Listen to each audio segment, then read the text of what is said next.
I've come back from lunch, which of course included some lovely home-baked bread. Now I'm going to take this amazing dough, which is all airy. You can see a lot of the, it's risen here. That's just the fibers of the flour and the bread structure, all the holes in the dough, and pull it out. Now the temptation at this point is to put flour on the table, and you really don't need flour on the table necessarily. But this certainly doesn't. It's hardly liquid. It's absolutely lovely.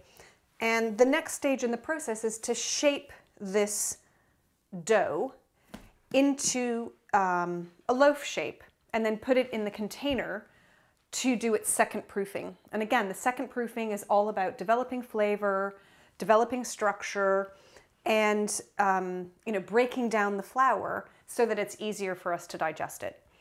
I'm going to be baking this particular loaf in a tin, and I have greased this tin with butter. You really want to use a hard fat, so butter or lard. If you're not against lard, I'm a lard girl, bring it on.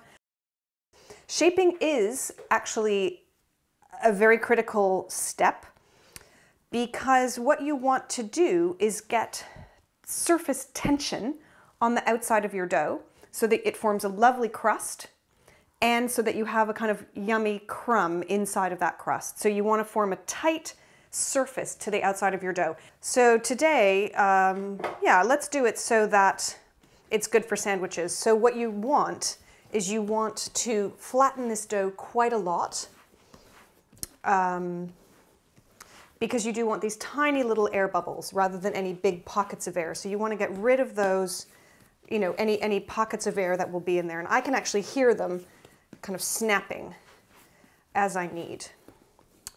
And then I'm going to roll this into a sausage and stretch it out a bit. And remember, it's all about tension. It's all about surface tension. So we want the surface of the dough ultimately to be quite taut, and so the inside can then develop and it'll rise nicely. And now I'm actually going to knuckle it down a bit, and I'll use the tin as my guide because it has to be as wide as the tin. So I'm going to use that as my guide. I'm going to really squash this quite flat. Okay, that's nice and flat. And if you ever feel like it's too sticky, you can flour your hands. Try to resist the temptation of flouring the board, but you can flour your hands. And then what I'm going to do with the help of my scraper here is I'm going to roll it towards me and slightly stretch it every time I do a roll. Okay, go. That.